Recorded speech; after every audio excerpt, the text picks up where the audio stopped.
Melanie and Lauren, I'm sorry. They were having a little bit of technical difficulties in the director's conference room, but they should be joining us here really shortly.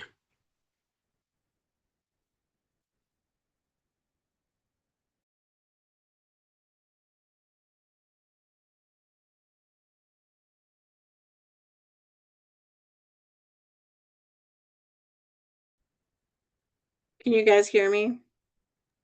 Yes. Hey, Lisa.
Hello? Can anyone hear us? Hey, everybody. Oh, gosh, this was a long road. Yes. All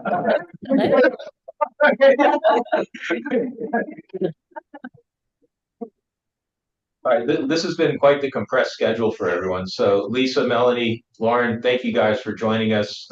Melanie, appreciate you joining. I know it's kind of a day for you, and we'll let you run the agenda, of course. But if we can support from here in some way, of course, just let us know. Okay. Thank And you. I think we have everyone who's going to attend, right? Yes, we do. Okay. All right. So everyone remembers, just in case you're on your phone or something like that, we got Ambria, Jonathan, Will, me, and Jennifer is getting tissues to dry her eyes after the technical issues. So she'll be with us in a second. So good afternoon, everyone. Thank you for being here. And I do apologize that I cannot be in person. It's not needed to be noted, but I had to go to a funeral today. So apologize for that. And I would like to call this meeting of the Board of Trustees Executive Committee to order. I believe I'm right, Ambria, that we do not have a quorum, so we would just table the approval of the minutes. Okay. All right. So we'll table that until for our next meeting. But I do hope you reviewed them, but we'll have them resent as well.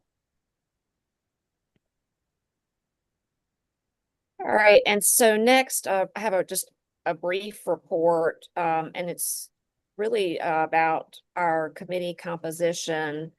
As you know, we've had a number of new trustees, and we have several who, like Lisa, this will be their last meeting because terms have piled up, I know. Our committee's roster right now for the 2027 year, which would have effectively, which would start July 1 looks really good. Everyone's really stepped up because we have a number of new trustees who've agreed to serve on committees and also chair. Thank you, Will, for chairing. Lauren also nominating committee will be bringing to the board tomorrow a new slate, which will include Lauren as vice chair, since Lisa is rolling off, and Will remain treasurer, and Sarah Bowman will be nominated for the position of secretary. And so that will that'll add one new person to this committee. And then the only other vacancy, Catherine, who is also a new trustee, has interest in the education committee. And so that leaves a vacancy on finance and nominating committee. Okay. And go ahead. Melanie? For now, this doesn't necessarily solve your problems with the vacancy on the finance developing / marketing committee. However, at the foundation board meeting today, Elizabeth Bailey Carter, who's been our foundation representative to the board of trustees in the past, who's agreed to keep that role, she asked if she could serve on that committee. It would be a second foundation representative, but with her background in marketing in particular, she says she would like to try to find a way to be useful for the museum in a new way. And I personally thought it was a worthy enough idea to bring it to your attention. I think that's great. Elizabeth's been great at attending meetings and events in addition to the foundation meetings. And I think that's a great way we've also added, you would have to remind me, Steve, to the Waynesboro Advocacy Yes. Committee, and he's a foundation member. I think it's a great way to engage foundation members, unless anyone objects. No, All right. Okay. And is that, I'm sorry, because I don't have my papers in front of me. Is that, we're approving this tomorrow, the committee makeup? No, you have to approve the slate of officers or vote on the slate of officers, but it is your role as chair to appoint people to committees. Okay. All right. This just gets better and better. All right. Perfect. I think you can technically appoint the governor to any committee. Give her a call. Oh gosh. Okay. The things that'll keep me up at night. Okay. Well, this is great. Does anyone else have any other thoughts about the committees? And it certainly doesn't have to be this moment, but if you have any, I'd love to hear those. I mean, as long as everybody's comfortable with a lot of my business ending up in the regular meeting, I'm fine. It's just from a quorum perspective, ever since I've been here, we haven't, we can meet, but we're, just informally in a sense. I understand what you're saying, Yeah, but right. all of these committees, as I look at them, are pretty well spread geographically, and it's just the challenge that we have to work to overcome. So yeah, that's fine. I was just, as long as, things are fine on our side. Yeah. What was it? Oh, incidentally, Melly, as it kind of relates to board composition and so forth, I did communicate with the Secretary of the Commonwealth about our board openings. And also from our foundation board, we had one person volunteer their name to essentially matriculate to the Board of Trustees. So being that we don't really have a say in that, I just communicated that information along with the vacancies. Okay. And are there two? All right. No, you're talking about the new vacancies, right? Yes. Okay. Well, so Lisa and Art roll off, and it looks like Emma isn't seeking reappointment.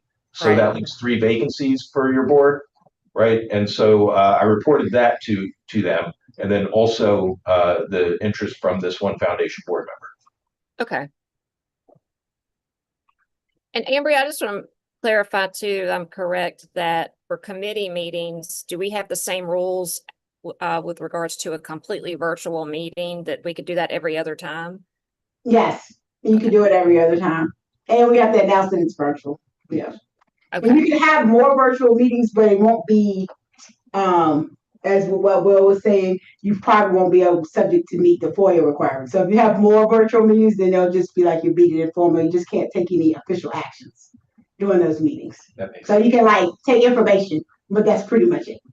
And you still need to make sure that you're noticing the meeting, the date, meeting all the normal FOIA requirements. right, okay. And that's something we'll, well, and everyone is, because we do have a few new chairs. I know Carol's going to chair the research. Sometimes it works out where the meetings are right before the trustees meeting and we're all together. But you know, one item we have for discussion later is, you know, this meeting, and sometimes I don't know if it's best to meet right before a meeting because you really have very little time to do anything. And so that can be a challenge and like with Will with finance, it can be a challenge for folks across the state to come together in person consecutively. So I hope we're taking advantage of the virtual option for committees that do. Yeah, well, I guess if we're meeting informally, do the requirements really apply then on the every other aspect? No. Okay, so I'm just but saying, yeah. it's just like your minutes and stuff will pile up, you Yeah. know. And Oh, I know forth. that. We can flush them out on Saturday though. Yeah. So I'm just being efficient on. And it probably, yeah. and I have to check your bylaws, but it probably only says like you only have to meet once or twice a year as committee. So once. Got it. So Okay. any other time after that is, All right. yeah, as long as you have one official meeting, Okay, cool. then you meet the requirements of the bylaws. Okay, I will make sure that I have a discussion after this and that we make sure, I love being an overachiever, but make sure we're meeting requirements, but also not causing folks to have to travel or feel like they need to if they don't, particularly for committee meetings. So I'll follow up on that. Okay. All right, Will, speaking of, Speaking You're out, next. exactly. Yeah, right. We informally met the other day. To continue on our trip there, but don't worry, there was not a lack of informality in presentation. Thanks staff for professional preparation and thorough detail of what's going on in the operation of the museum. I won't read off our narrative, but everyone can see in the packet that things are going very well in the museum overall, between our gift, between our core operating aspects. And we were able to secure funding from all the municipalities, which is great. So kudos, hats off for those today methods. Store doing well. I mean, there's you name it. This side of the committee does not have anything poor to report. We'll note that there's some contracting expenses that have gone up a little bit due to rising costs, and I know the staff have worked diligently on keeping those under control. But some things just have to happen in that side. Let's see. We also discussed the budget 27. Seems we're starting off well on that side. I know that that staff is working on requesting from the state extra funding that will close some gaps we have in a good way. That will help us be even more successful. So good news from our meeting the other day. Would you like to fill in anything else? No, you did an excellent job. Just highlight the store with the rising cost of transportation these days. Robbie Hendricks, the store manager, he's worked diligently to create a product mix that more reflects the discretionary income people have today. So an excellent job there. Thank you. I'm trying to listen. Thanks for letting me get caught up on everything. So yes.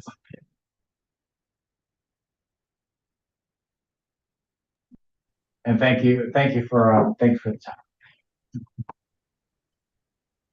okay, and will there, either for you or Joe, will there be an update? I know there was a donation or an expected gift. I don't know if that's I haven't heard yet, so if there's any surprise at this meeting, go ahead. Yeah, we don't have any, we have two gifts that we're still kind of waiting on. So just to refresh memory, we haven't announced it yet because we know there's more coming, but a couple months ago or whatever it was, we got notified that our longtime supporter, Dee Dee Pancake, who died in January 25, left us a gift, and we received $240,000 of it. There is another gift of unknown quantity. We have no idea of its scale or anything, but in the end, when we get the full amount, we're going to do a press release announcing her gift, and then our proposed plan that we're happy to take input on is since she said that if she ever got to do it all over again, she would have gone into paleontology, that we're going to take our Acrocanthosaurus and we're going to have a custom made base for it. So to get it up off the floor, and it'll look nicer and it'll allow us to put some new interpretation around it. So yeah, I think that's the route we'll go. The second one, we're getting shoot.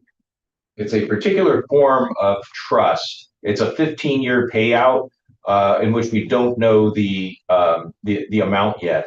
So we actually have it's a little confusing because this was Mr. George Lester, who we lost last year as well.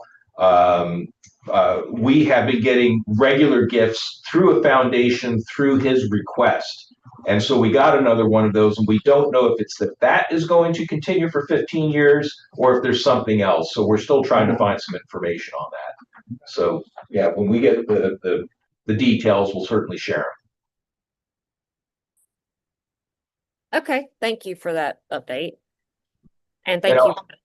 And Melanie, I'll also point out that the foundation approved its next fiscal year budget, and they're moving forward with confidence and purpose. In other words, they had voted to commit to providing further programmatic funds for the museum compared to even this year. So as their contribution, and this is beyond the endowment, this is annual fund and the other funds that they raise and accumulate. So they're going to be funding things like, for instance, they already give me a $5,000 discretionary fund to help take care of miscellaneous business. Well, now they're going to do the same for Ryan. And they also are providing, not on our side, but on their side, a 3% increase in salary that they contribute towards Charlotte Harder. So they're doing, foundation is doing some really good stuff for us. All right. Well, I really hate I missed that meeting today.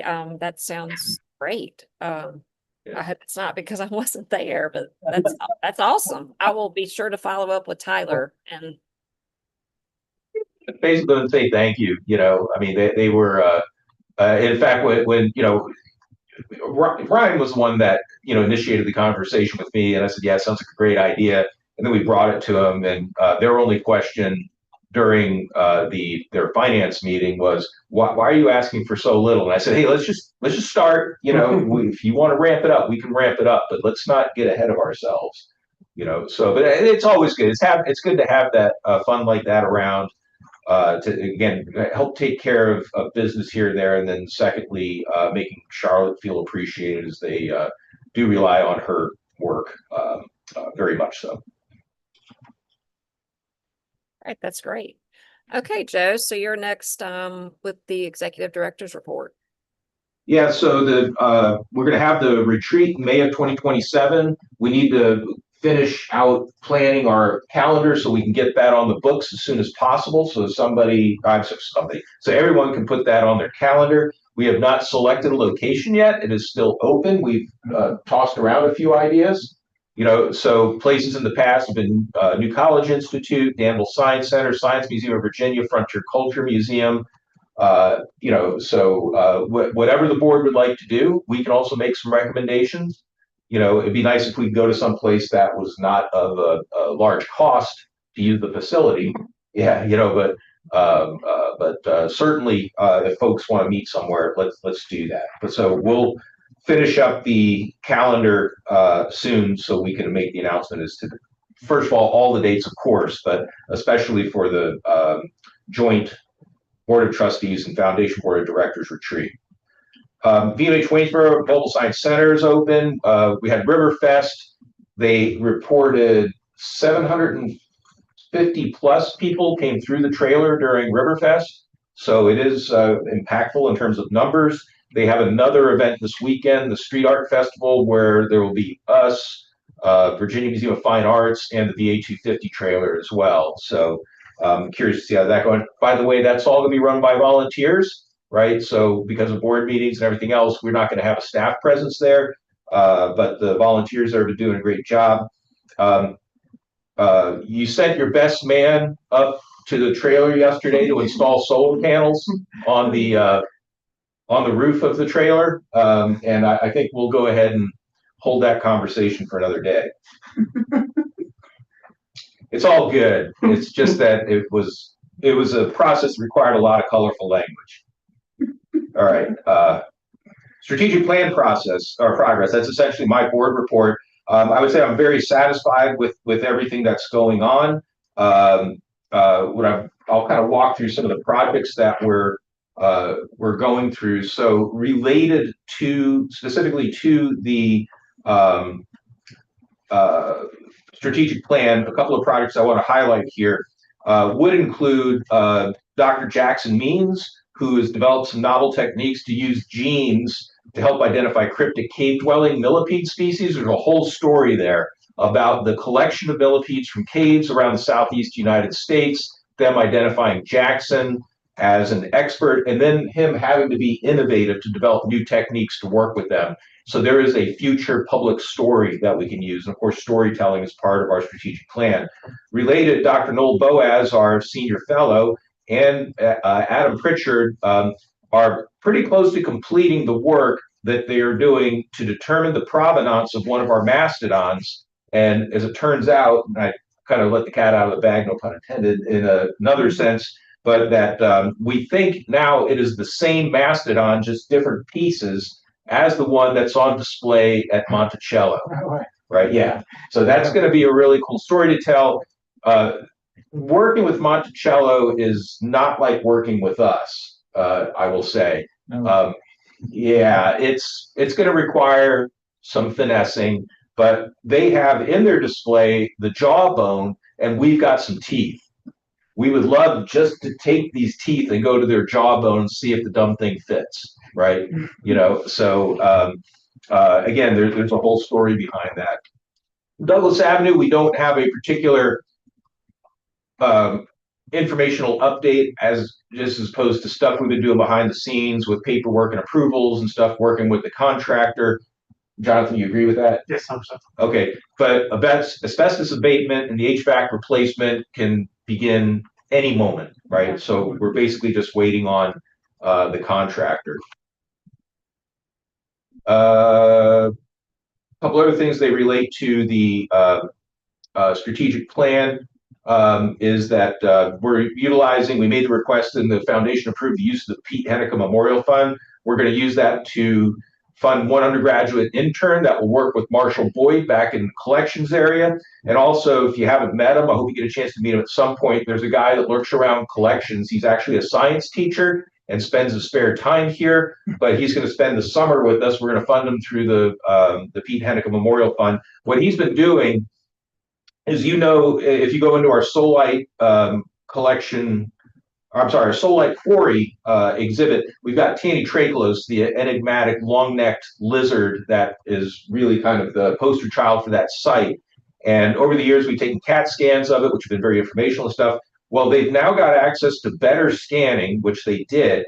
And Joshua has particular expertise in which he is able to take these highly detailed three-dimensional scans of the embedded reptile in the shale, and he's extracting it bone by bone with the long-term plan, or later in the summer, I hope, that they'll be able to print out each one of the bones individually and then assemble for the first time ever both an actual size and a scaled up model of Tannytrachelos. So it's really kind of a cool project, both from an educational exhibit standpoint, but from the standpoint of actually being able to study Tannytrachelos in 3 dimensions as opposed to this kind of squashed 225 million-year-old skeleton.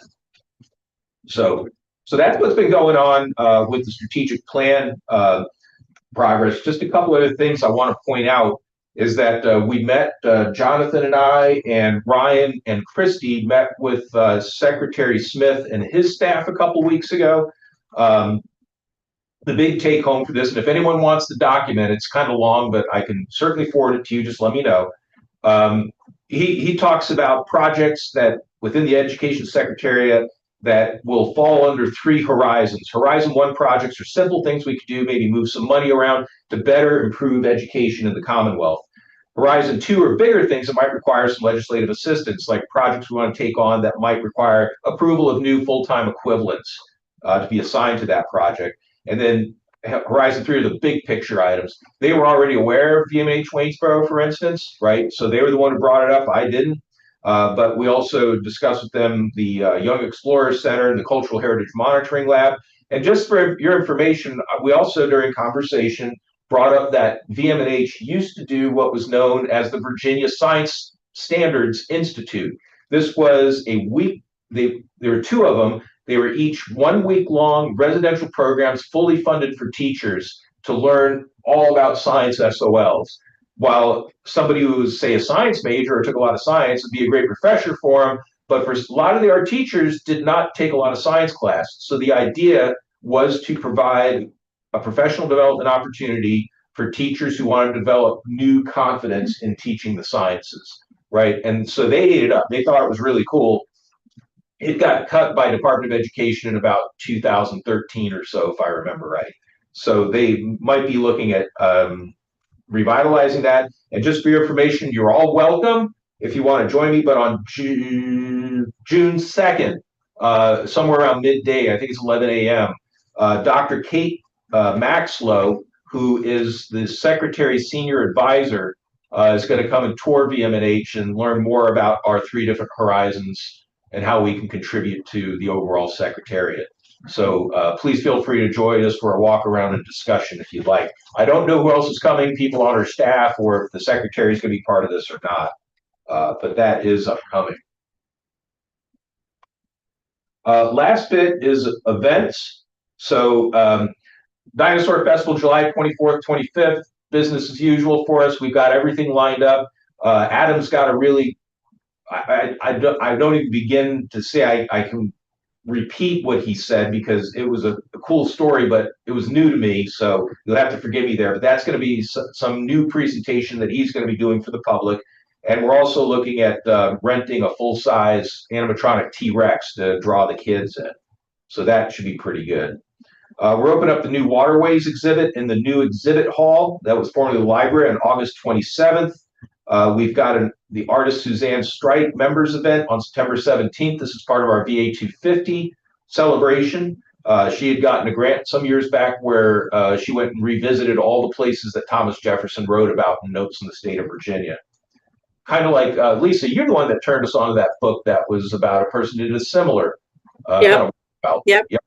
He So- did everywhere he'd been in Europe. Right. Right. And so Miss Strike went to all the places in Virginia and created artwork that was inspired by her visit to the places that Thomas Jefferson wrote about. And we'll have Bones and Booze coming up October 24th. Lastly, we're hosting the Chamber of Commerce Business After Hours on June 28th. We're kind of unofficially theming it as revisiting Reptile Fest. So Reptile Fest, we had 2,500 people, and it was really good. We made good revenues. I'll let Jonathan talk about that in a second. But the revisit part is that we are printing out, or putting up on the big screen, I guess, a big heat map showing where all the people came from to join us. And even though you'll notice that a third of all of our visitors were through Museums for All, so they got free visitation with their SNAP benefits. The rest of the other folks were very strongly concentrated in Roanoke, Winston-Salem, Greensboro, with a good amount from the Winston-Salem area, Lynchburg, even far off places like the Shenandoah Valley, and Richmond, and even like a few from Washington, D.C. and so forth. So why don't you, I mean, we got 2,500 people, but our revenues, even though we let a third of the folks in for free, we still had good revenues. Yes, so record revenues for this event. It really kind of tops the year off really well. Total museum earnings for a whole host of events from Dinosaur Fest all the way through until Reptile cracked 100,000 this year, so $117,000 in top line revenue. Really excited about that. We had extra special Reptile Fest. We had several guests were with the SNAP benefits program. So I think a third of all the guests that attended were allowed in for free. But then on top of that, our revenues matched what we thought last year plus some. So that's exciting. And then this year, just in general, we added the science theme, bug day theme science day on a Saturday earlier in the year. And that really helped get the year started off right, get people in the habit of coming to the museum and just increasing that ever-present flywheel effect of the attendance. So I think we saw a record April as far as attendance goes. It matched only by the April when we opened this facility previously. So I think we've got some momentum carrying us forward. I think we've very much picked up from the pandemic years, and I think we got a good year ahead of us next year. I would agree with that. And I think that's what we have in terms of a director's report, Melanie. Okay. Thank you. That's great. A great way to engage with business chamber and just a reminder as to, and I know we see that at our meetings, but that map's very helpful just to see where folks are coming from, not just the ones that we're serving locally, but across the state and other states. Agreed. And Melanie, I'm sorry, I did miss, just to remind everyone that it's my evaluation next month. So we're working on I'm working on simplifying the 360 evaluation. You know, the feedback I got, my words, is that it seemed a little clunky. So we're going to try to streamline it a bit, but we'll have something to the board in plenty of time to share and review. Thank you. That'd be great. All right.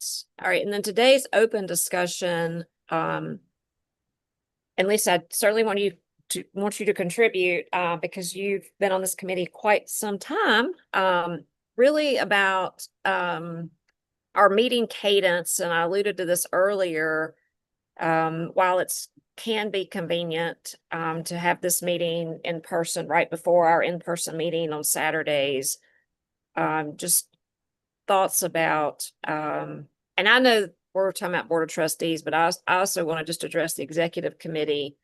If you feel like and we can do a poll later, because obviously Sarah would be coming on once approved tomorrow as secretary.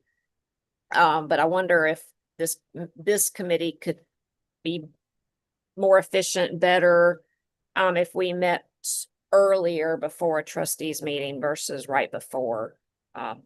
And I just wanted to share that, see what you thought. I'll just say from a staff side, we can accommodate either. For the few years that we met with the executive committee right before the full board on the same day, it was a challenge if something came up and, myself, or back in the day, Cindy, had to try to do something with about a half-hour gap. That created some challenges. And the other thing too, of course, is that there is overlap on other committees, since we traditionally also have the Education and Research and Collections Committee and now the Facilities Committee right before the full board meeting. So just for information. I don't know, personally, if I gotta come here on Saturday, this doesn't bother me. I'm gonna leave at lunchtime anyway. I hear the efficiency. I just wouldn't want to create chaos on the staff on Saturday morning. Yeah, appreciate it. Yeah, that's not, because I kind of, as somebody who offered on the board meeting, if I had 7 meetings in Saturday. You take care of it. Yeah, but just from my power perspective, I've got to come here anyway. So. Melanie, you weren't suggesting doing it the same day as the board meeting. I agree that would be a disaster. Okay. Yeah. No, I was, and I know the discussions about board of trustee meetings, I was just speaking specifically to this Right, committee, the executive committee meeting, yeah. that what if we met, oh, and I mean, staff are open to contribute as well. What if we met a week or 2 weeks ahead of time? Because we're talking about things that are going to happen tomorrow versus maybe things that we could help shape for the meeting. I have two thoughts just to get the conversation going. They're complete polar opposite thoughts. One is that if you met a couple of weeks earlier, I agree, you could help have more input on the agenda and the shape of the meeting and all of that.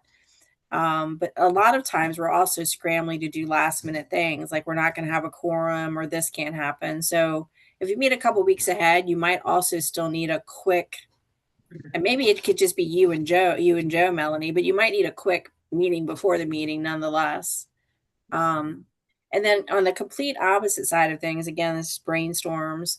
For me, coming from Richmond, it always made sense to me to leave in the morning and slowly make my way down there and stop at a few antique stores before I get there for the executive committee meeting and be relaxed on Saturday morning. So coming all the way from Richmond, I don't mind this time, but other people may not like that.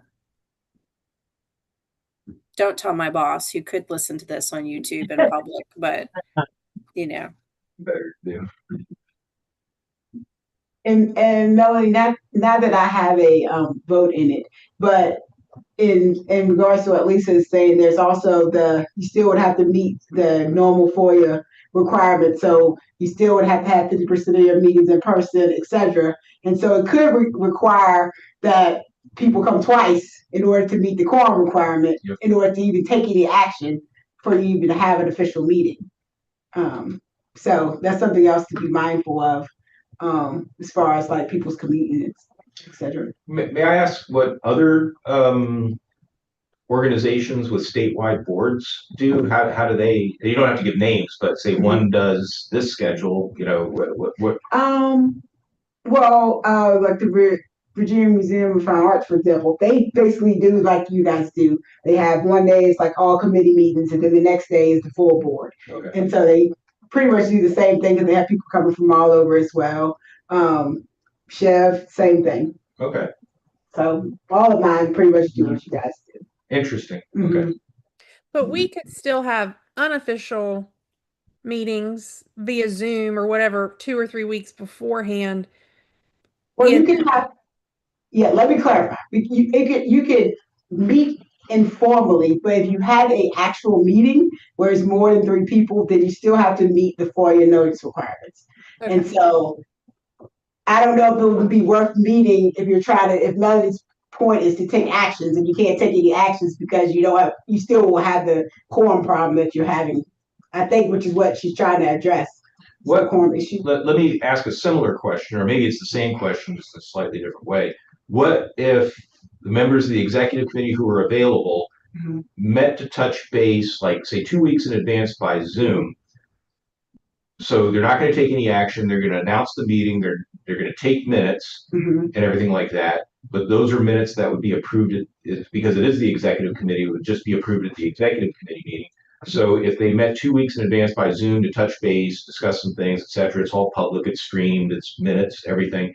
And then they came back 2 weeks later in person the day before the board meeting, like everyone else does. They could still do that, right? To actually take the actions? Yeah. You probably could do that, but I don't know what the point of that would be, because you could just wait and do it the 2 weeks. Because they want the 2 weeks to discuss to have things time to talk and tell the staff, hey, can you prep this? Hey, let's adjust the agenda. Can you make sure Bob can come?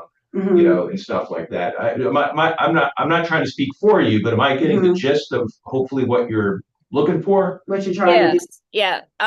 Yes, and I probably didn't articulate it correctly at all, but yes, I meet with Joe ahead of time and formulate the agenda for tomorrow, and I don't mind doing that. But I also don't want to waste this committee's time or staff's time to have a a meeting that we don't need 2 weeks earlier, but I also want to leverage the expertise on this committee to have an input on the agenda. Because at this point, you really can't, because it would require change of, I mean, we could, but it would just create headache. And so I'm just offering that I don't have a problem meeting earlier if you want to contribute more to the agenda. I do try to take everything that I hear and that we talk about at the last trustees meeting, at this meeting, to influence that. I just want to make sure I'm not, here's the agenda, hope you like it. Because that certainly is not the intent. But I do have to like it. Well, another idea or another important point that to hone in on is, as long as you have, if, let's say if you announced today was going to be a normal executive committee meeting physically here, as long as you had the majority of people here to have a quorum, which for this meeting would be two, right? Oh, no, we have four. You have four people. Yes, so you have three. three. So you have to have three, never mind. To have a majority. Yeah, to have a majority. Yeah, that's been the challenge. Yeah. Yeah. I mean, the other thing is maybe if you had, like in January, we had the virtual meeting. You had virtual for both. You know, like if you had a virtual board meeting, you could still have a virtual executive or vice versa. So this time this meeting doesn't really count as a meeting. And so next time you will have we call it all virtual meeting, for example. And then maybe every other time do it that way, the cadence, so it's not that every time you have to physically be in Martinsville. That might help too. So since this didn't have a quorum at the August board meeting, the executive committee, if they wanted to, could hold a virtual meeting and it would count. Yes, because you're having the meeting requirements say that if you meet 4 times a year, then you can have up to 50% of your meetings can be virtual. Gotcha. So you can, but it can't be 2 meetings in a row. Yeah, exactly. Yes. So if we did an executive committee all virtual in August, at the November meeting, it would be required to have at least 3 here to have a quorum. Person. Yes. Otherwise, we violate the rules. Yes. And so, Ambria, the other piece. So, with this example for today, at tomorrow's meeting, could I make a motion that the executive committee, if we have 3 of us in person, that we approve the minutes? Yes. Okay. So we could take care of the whole board could approve the minutes. That happens a lot of times. I was at another foundation meeting last week, and they didn't have quorum at any committee meeting. And when we got to the full meeting, they approved every committee meeting actions. I didn't know that. Yeah. Okay. So that's like another workaround. So you can, and I think I mentioned that to you, Jennifer. So if you want to, you can take that action because you only have one action on your agenda for today is just approving the minutes. So you can do that tomorrow as long as you have quorum. Yeah. Melanie, getting back to your original question, I know this doesn't affect me going forward, but I would try to avoid 2 meetings, like a real meeting and then the faux meeting. I mean, if there's going to be executive committee, I'd rather just be 1 meeting whenever it is. So that's.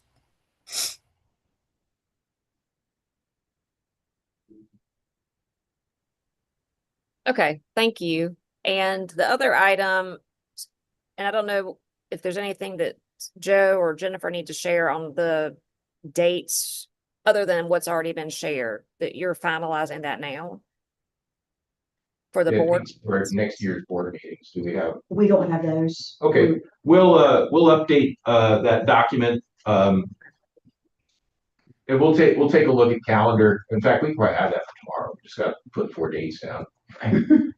So yeah, we'll have that for tomorrow. Ron's got an idea. Yeah, he does. Just look at Ryan's calendar. Yeah, sorry, Ron. And Melanie, I have one other thing that I just want to bring up for informational purposes. So I'm going to propose to the board that we look at the budget of the future, right? So we fully anticipate when the next fiscal year's budget is approved by the General Assembly that we're going to have level funding plus maybe some increase in our agency fees and likely a cost of living increase for staff salaries. Okay, that's great. right? Because we, of course, have been an institution that has suffered through a good number of budget cuts over time. So at least we're not looking at that. But all that said, everything has gotten so much more expensive. Minimum wage is going up, contractors, materials, right? All this, it costs more to run a board meeting now than it did just a few years ago, right? So anyway, that all goes without saying. We all know that, but I do believe that this is the time frame where, starting maybe next month, we got to start to come up with some plans to make the argument, and maybe this involves our delegate and senator. Maybe it requires a conversation with the secretary, and I was certainly going to bring it up with name. Come on, Joe. Dr. Maxlow, senior advisor. So I'm going to bring it up to her when she visits on the 2nd of June. Point is, I think we need to develop a plan, and I've got an idea. I'd be happy to outline it and share it with the board members, and follow through with that plan to look for something on the order of like a 5 or 10% increase in our budget. And part of the argument, one, is that our revenues are doing better. So we are doing better at supporting ourselves. So we're kind of matching what we're requesting. But at the same time, too, we are now just approaching, not quite there, we're just approaching the level of appropriation that we received in 2008. Right now, after 2008, the budget was slashed, and then it's been this steady up and down to today. But back in 2008, what was our appropriation? Yeah, it's something like $5 million in today's dollars. Yes, but our appropriation upcoming is 3.8, 3.4. So we're just now crossing. Yeah, 2008. Yeah. So the $3.8 million that we get today, back in 2008, that $3.8 million is worth over $5 million. So we're not even asking to get to that level, but we do need a little extra room because Jonathan and his team are busy making sure, in these last 2 months, we're not in any position to violate the law by overspending, right? And we've got some curators coming up for promotion. We're going to have to give them their due raise. And again, the cost of stuff is just higher now. So it really does need to be addressed. And while I know the foundation really wants to help, their whole goal and mission is, not to pay for the lights or pay for salaries, but to pay for mission-based activity. So I'm tossing that out there. I fully intend to share an outline shortly after this board meeting to just get the conversation underway as to how we want to move. But the sooner we move on it, like if we started in December, right, it's we're just shooting ourselves in the foot. If we can start it now, start the conversation, and if we deem it the right way to go, we work with, say, Delegate Phillips to come up with some budget adjustment language and justification. We do it now, we stand a much better chance of success. So I'm happy to take any advice or anything that you'd like to provide at this point. But the purpose of me bringing this up now is simply just a heads up and informational. And just to piggyback on that, in August is when capital projects are due. So if we're going to request capital project funding, which we will for Waynesboro, that's due in August. So we currently do not have an approved budget, but we will hopefully have an approved budget by July 1st. And then less than 30 days later, you start submitting your capital projects to the Secretary of Education for approval for it to go to the governor. Yeah, so it's that fast. Yeah, so we should act in all due haste with any kind of overall budget increase as well. Thanks, Joe. And Jonathan. Yeah, I think that makes really good sense, especially especially important that we're thinking strategically about how we support and sustain the museum's long-term mission. And you're right, that is not, and that's what the state should be doing, since we've been essentially flat since 2008. So I think you're right on track. And I do agree, getting that moving as fast as possible. Whatever you need from me or this committee, will be glad to help. Yep, we'll be communicating about this probably the first week of June. Okay. Is what we got on the calendar. So, is there any more of like an essential purpose funding track you could take, or is that too restrictive when you talk to the state? we help me out here, John. We normally do that when we have things like we've done that with Young Explorers Center. We've done that with have we done things like request new vehicle? No, we've actually gone the other way. We've reduced the number of vehicles. That's a bad example. New staff members is a good way. Bill. Hey, what? Stage mill staffers, yes. Yeah, right. And we've gotten those things, but it doesn't, because we have all the stuff that we do, like contractual services, utilities, travel. I mean, like the purpose we exist for the state. For archival, Yeah, that's what I know what you're saying, and we can ask that. Like, so right now we do provide, for instance, I mean, this is nothing, but we provide each lab with $750 supplies, line. More than nothing, Right. Yeah, I know. But all that said, we could make a proposal that like we really need to be supporting these people better. I would like a line item such that we get, how many labs we have? 5. So we want $25,000 every year. That's going to provide $5,000 in supplies and so forth for curators. Yeah, we can do that. We have done that. Okay, right. This is more of, and if they want us to go that route, we can say, okay, we need an increase of 8% in our utilities, 15% in our contractual services, and 5% in phone costs or something. Yeah, because in the payroll and HR software, it's gone up 471%. And that's our largest. That's the largest item I've been reporting on is contractual things like that. Yeah. I didn't know if that would resonate better. Maybe it will. Let's have the conversation. Just talking the narrative when there's a section. He provided a document that I forgot all about, Jonathan. I'm remiss here. Jonathan did provide a supporting document for this argument that did show specific line items that have increased over time. Oh, you've got it right in front of you. Yeah. Well, we can look at it later on. I might have been here, so I brought it with me just in case. I mean, I feel like the other aspect is more qualitative and more likely to be debated than more factual. And Right. This helps us use the other money for other purposes. Sure. Right. Just a lot. I mean, but I have not asked for money ever. I'm a little new on that side. So right.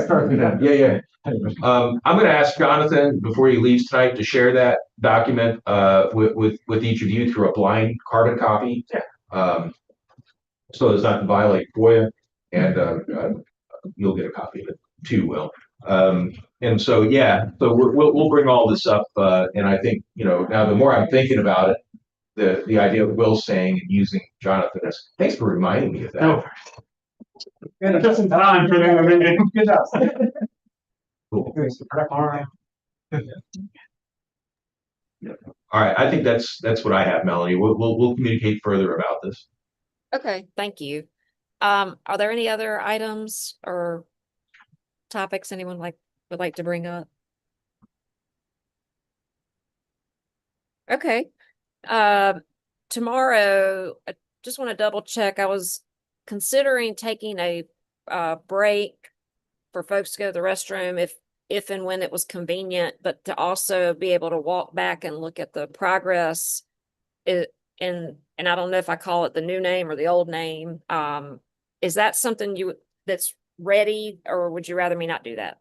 No, let's do that because we can walk back to the former library space so people can at least see what it looks like and get a feel for the size, just to make it more real. And then we'll walk back to the dinosaur exhibit, and Jennifer can kind of pace off the different zones that well, you know what I'm saying. We have different zones that we've set up, in our conceptually for different age groups or different kinds of active versus, kind of more stationary activities, a toddler zone and all that kind of stuff. So you begin to, hopefully the book board can visualize where we're going with the I'm just going to say the opening of the Mariel's Young Explorer Center, because once we take this first blush at it, there's going to be continual work on it and so forth. So this will kind of give us that starting point. Okay. All right. So I'll plan to do that tomorrow, and just want to thank everyone for their time and look forward to seeing you tomorrow. Okay. Thanks, Lauren. Thanks, Lisa. Thanks, Melanie. Thanks, Virginia. Oh, never mind. So, all right, cool. All right, see you tomorrow. Thanks, guys.